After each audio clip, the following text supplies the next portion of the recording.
She was broke, cold, and trying to smile through it. Charlotte Brown had spent her last good year 3 years ago. Since then, her life had been a tightrope walk between grace and collapse. The little coffee shop she'd built with her bare hands and borrowed time was suffocating under unpaid bills and empty seats. Still, she showed up every morning, poured the coffee, wiped down the counter, and kept the doors open. She believed, maybe foolishly, that hard work would mean something, that someone would see. She didn't know that someone already had, and he wasn't who she thought. The wind slipped through the cracked window like a whisper, rattling a curling bill taped to the fridge. Charlotte sat at the kitchen table in a robe, clutching a chipped mug. Her fingers traced the rim in circles while her eyes scanned the stack of envelopes. Rent, electricity, back taxes. One bill had a red stamp. Final notice. She sighed, not loud, just long. There was still half a tank of gas in her Civic, 3 cartons of coffee beans downstairs, and 2 employees who hadn't asked about their checks. Yet. She padded down the creaky stairs into the shop. It was still dark outside. The street lamps left long shadows across the linoleum floor. The open sign buzzed when she flipped it. She adjusted a bent picture frame near the register. Her and her mom both grinning years ago, before the shop, before the fights, before her mother left Cleveland for good. A kettle hissed, coffee dripped. The smell filled the room like comfort you couldn't afford. Joe shuffled in around 6:30, as he did every morning. Retired electrician, Army vet, wore the same faded Brown's cap and brought his own mug. "Morning, Charlotte," he said, rubbing his hands. "Feels like the wind's trying to kill me today." "You and me both," she smiled, sliding him a black coffee. He left $1 on the counter. She didn't touch it until he was gone. When she finally tucked it into the tip jar, it clinked like a stone in an empty well. The rest of the morning passed like a slow leak. One woman asked to use the bathroom, then left without buying anything. The delivery was late. Her barista, Maya, texted that she couldn't make it. Her kid had a fever. At 10:07, Charlotte locked herself in the office, sat at the computer, and tried to apply for another line of credit. Denied. "Of course," she muttered, rubbing her forehead. She reached into the drawer and pulled out a printed resume. It was crisp, white, and humiliating. The drive to the supply warehouse was quiet. Her Civic hummed low, the heat barely cutting the cold. She kept checking the gas gauge, needle hovering just above E. She was calculating. If she filled 3 crates, could she stretch them through the next 2 weeks? Then she saw him, at first just a shape. Tall, thin, with a worn duffel bag, and a coat that looked like it used to be expensive. He walked like he didn't know where he was going, but didn't want to stop either. She passed him, slowed, checked her mirrors, pulled over. He approached cautiously, hands visible, eyes shadowed under the hood. "Where you headed?" she asked through the cracked window. "Anywhere with a roof," he said, voice calm but rough, like it hadn't been used much. She watched him, no twitchy movements, no smile either, just tired eyes and stubble. "You hungry?" He hesitated. "Not gonna lie. Yeah." She unlocked the door. "Well, hop in." They drove without speaking for 10 minutes. The heater wheezed. She kept her eyes on the road, one hand loosely gripping the wheel, the other tapping against her thigh. "You got a name?" she asked finally. "Nick." "You look like a Nick." He gave a half smile, then stared out the window. You always pick up strangers. No, but you didn't look dangerous, just lost. That's worse, he muttered, almost to himself. She didn't ask more. Something about him made questions feel like trespassing. His clothes were clean but lived in. His boots cost more than her rent, but had dried mud in the soles. He didn't reek, but there was that faint hotel soap smell. Not the kind people buy, the kind they take. They pulled up behind the shop. You can crash upstairs, she said. It's not fancy. I sleep there too. Lock the door if you need to. He looked at her like she'd just offered him the moon. You sure? Nope, she said. But I'm doing it anyway. That night they ate macaroni and cheese from chipped bowls under the buzzing kitchen light. Charlotte spoke first, between bites. Used to think if I opened something real, people would come. Coffee, community, all that. Nick watched her, not blinking much. They didn't. Not enough. Or maybe I just don't know how to be loud about it. He stirred his fork. Looks honest. The place, I mean. I hope so. He chewed slow. People don't always want honest. She tilted her head, eyeing him. You always talk in riddles? He shrugged. Only when I'm not sure who I'm talking to. That answer sat between them for a minute.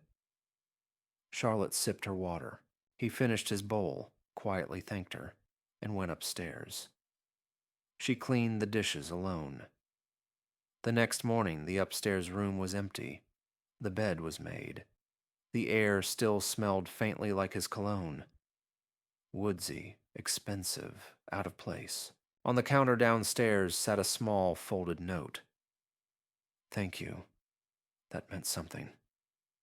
I won't forget. No number. No name. Just the handwriting. Neat, deliberate, oddly elegant. Charlotte stared at it for a long time, then opened the shop. There was no dramatic music, no sudden rush of customers, no miracle that morning. Just the usual creaks and smells, the same few faces. But she moved through it differently. Slower, maybe, or steadier. She didn't know the note would stay folded in her coat pocket for weeks. She didn't know she'd hear from a lawyer 2 days later. And she definitely didn't know that the man she picked up, with worn boots and silent eyes, would become the spark for everything she didn't dare hope for anymore. Not yet. But she would. The call came just after lunch. Charlotte had just finished scraping together enough for a bulk order of cups. Cheap, generic, but functional. The phone rang twice. She almost let it go to voicemail. Too many spam calls lately. Too many promises that led nowhere. Miss Brown. The voice was male, smooth, practiced. Yes. My name is Richard Ames. I represent a private client who's interested in supporting small businesses in the Cleveland area. Her first reaction wasn't curiosity. It was the quiet kind of dread that comes from experience. Scams wore suits now.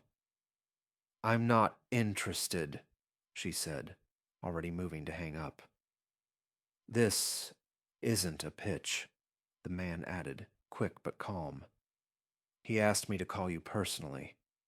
He's seen your cafe. He believes in what you're doing. Charlotte blinked. Her thumb hovered above the red button.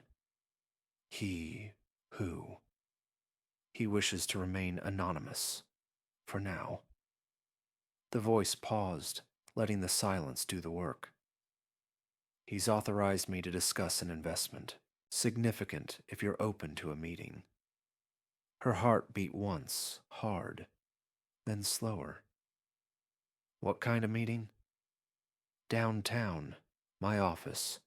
Tomorrow, 10 a.m. Bring nothing, just yourself.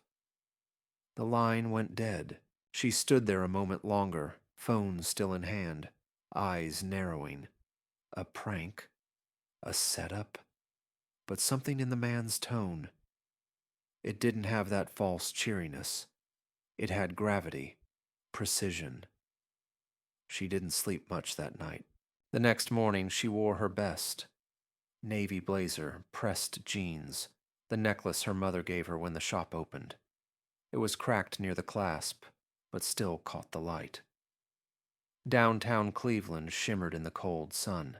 Glass towers, revolving doors, people who moved fast and looked past you. She didn't belong here. Not today. Maybe not ever. The office was real, clean, quiet, carpeted like it absorbed secrets. The assistant at the desk gave her a polite nod, led her to a glass-walled conference room, and left her alone with a carafe of lemon water. 10 minutes later, the man from the phone entered. "Miss Brown," he said warmly, extending a hand. He was tall, white, silver hair, suit tailored so well it looked effortless. Not flashy, just meant. "I appreciate you coming." She didn't sit until he did. "I don't usually meet strangers in skyscrapers." Perfectly fair. He opened a slim leather folder. "Let's get to the point." He slid a paper across the table. 1 page. Straightforward. A no-interest investment. $100,000. No equity required. Use at her discretion. All he asked was that she remain the sole operator of the shop for at least 18 months. No buyout clauses. No hidden tricks. "I don't get it," she said, frowning. "Why me?" Ames gave the smallest shrug. "Because someone believes you're the kind of person who'll use it right." She stared at the page. The numbers didn't look real. Her name printed so cleanly. She tried to find the trick. "Can I ask something?" "Of course." "Is this Nick's idea?" There. The flicker. A single blink too slow. But the lawyer didn't answer. Instead, he smiled gently. "I'm not at liberty to say." She didn't sign that day. She took the paper, went home, stared at it under the kitchen light like it might dissolve in the air. By morning, she'd made her decision. Within weeks, the changes began. New espresso machine, repaired counters, fresh paint, warm lighting. Maya got a raise and cried in the bathroom about it. They started hosting little community events. Poetry nights, barista training for high school kids. People noticed. Not fast, but they did. Her regulars lingered longer. A few new faces stuck around. One afternoon, a journalist from the local paper dropped in, took some photos, wrote a piece called "The Comeback Cafe." It mentioned the transformation, the feel-good glow, even the whispered rumors of an anonymous investor. It didn't mention Charlotte. That stung more than she expected. People came in and asked, "You the owner?" Not in awe, just surprise, as if they expected someone older, whiter, someone who wore confidence like a business card. "You must have lucked out," said one woman in a pantsuit, stirring sugar into a latte. "Something like that," Charlotte replied. A week later, he showed up again. Not Nick, but a ghost from her past. "Charlotte." She looked up from the grinder, blinking at the man in front of her. Tall, pale, square-jawed. Josh something. High school debate. Used to flirt with her, then laugh behind her back. Didn't think I'd see you here, he said, glancing around. This place is nice. Thanks, he chuckled. Never thought you'd be running your own thing. Good for you. The smile didn't reach his eyes. She nodded. Some of us surprise you. He shrugged, clapped the counter, and ordered a cappuccino. The pressure came next. New customers meant new expectations. The HVAC failed. Her supply order got delayed. One Friday afternoon, they ran out of beans completely. There was a line. Maya looked at her like she was about to faint. Charlotte took a breath, stood on a milk crate behind the counter, and clapped her hands. We're out of coffee, but not out of stories, she said. We've got lemonade. We've got folding chairs. And I've got time. She served them lemonade in to-go cups, told stories about her mother, her old job at a grocery store, the time a squirrel got trapped in the ceiling. People laughed, stayed. Someone filmed it. She didn't know who, but by Monday, it had gone viral. Woman keeps calm, serves lemonade when crisis hits. That was the headline. Hundreds of thousands of views. People called it humble, hopeful, exactly what we needed right now. She cringed watching it. Her hair looked wild. Her voice cracked.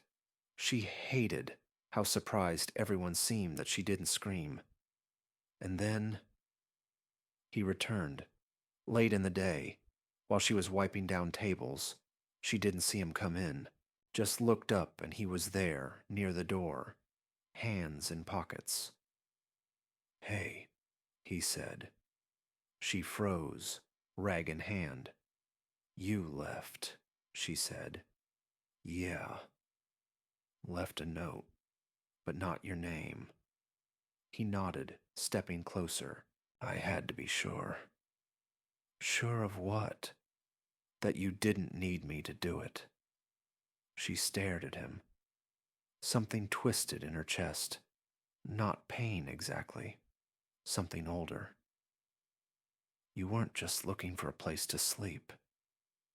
No, he said quietly. You were testing me.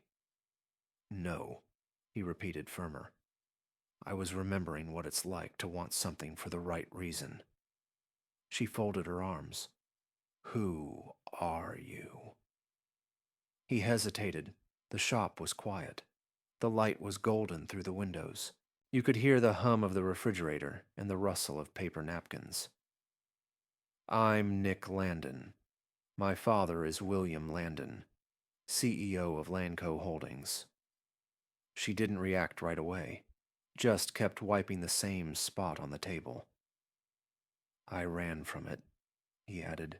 All of it. The money, the board meetings, the rules. I wanted to see something real again. She looked up finally. So you crashed into my life like some kind of undercover billionaire. No. I walked. Silence. Then, a breath. Not forgiveness. Not yet. But something moving. You could have just donated, she muttered. I didn't want to save you, he said. I wanted to see what you'd do if you got a real chance. She didn't smile, didn't cry, just looked at him like she was trying to see past the man, into the space between the words. And he let her. For once, he didn't fill the silence. She stepped aside. Coffee? He nodded. Yeah, please. She poured it without ceremony, just the way he liked it. They didn't say much after that, but the quiet between them had changed. They didn't speak about the money again.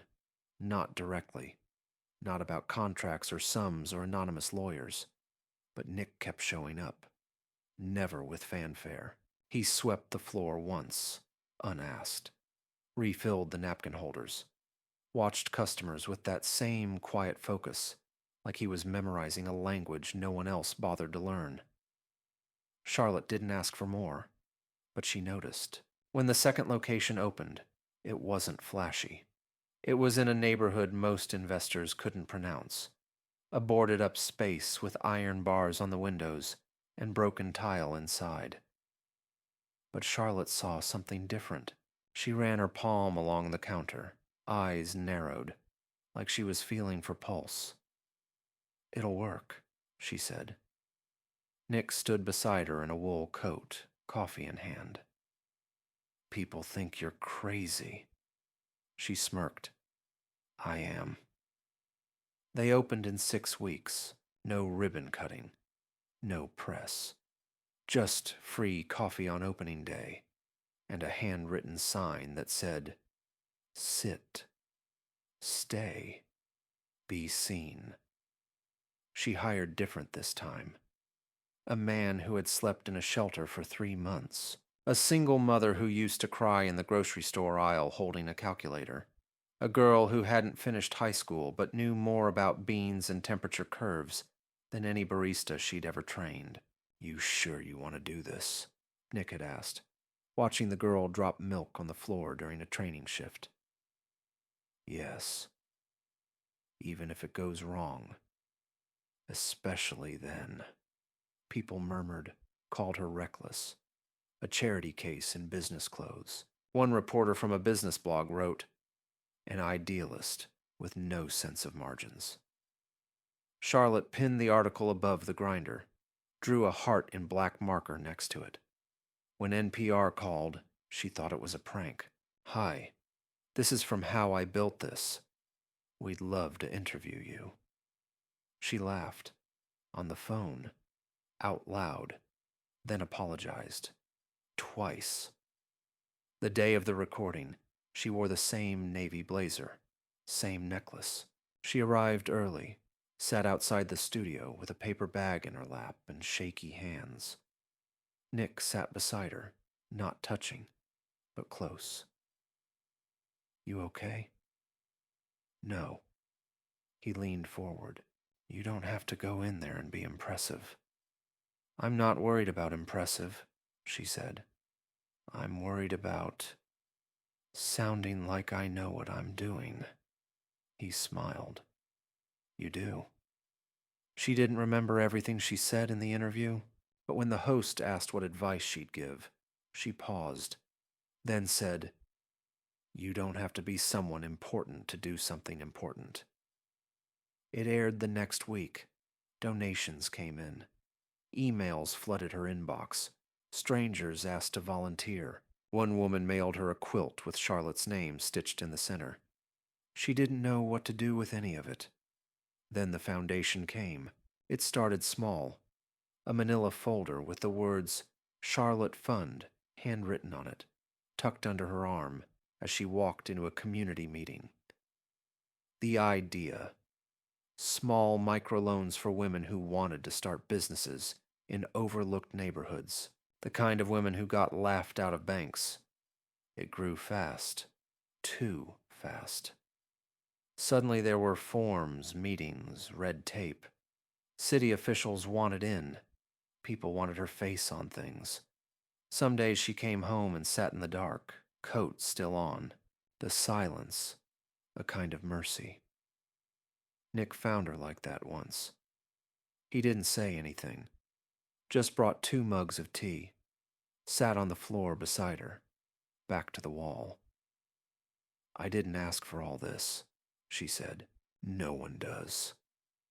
I was just trying to keep the lights on. And you did. They still flicker. They always will." The next week, Nick made his decision. "I'm going back," he told her over breakfast. "Where?" "To the boardroom." She stopped buttering her toast. "Why?" "To fix it. My father's fund. It could change lives if it weren't designed to protect the wrong people." Charlotte studied him. "You think they'll let you?" "They'll try to stop me." "You're going anyway. I saw something real here. I want that to mean something in there. She reached for his hand, brief, grounding. Then go scare them. He smiled. I learned from the best. He left the next day. Not forever. Just enough. When he returned months later, he didn't talk about the fights in the boardroom. Just nodded toward the second location. You kept growing. Couldn't help it, she said. They walked inside. There were kids doing homework in the corner. An old man asleep near the window. A mother breastfeeding without fear. In the glass case sat something new. A dented, empty lunchbox. Nick paused. That yours? First winter I opened, she said. Couldn't afford lunch, so I'd pack air. Just for the habit. He looked at it. Quiet. Then nodded once. Symbolic, he said. No, she said. Just true. Later that day, they stood outside in the cold. Steam rose from their cups. Cars rolled by. Wind moved across the concrete. He looked at her. What will you do now? She didn't hesitate. What I've always done, she said, just more. He exhaled. Slow, steady. The final thing added to the cafe was a message, painted by a teenage girl Charlotte had hired straight out of a youth shelter. Big letters, bold, handwritten above the main counter. Be the one who notices. That's all it takes. No spotlight, no applause. But when people walked in, they looked up, and they saw it.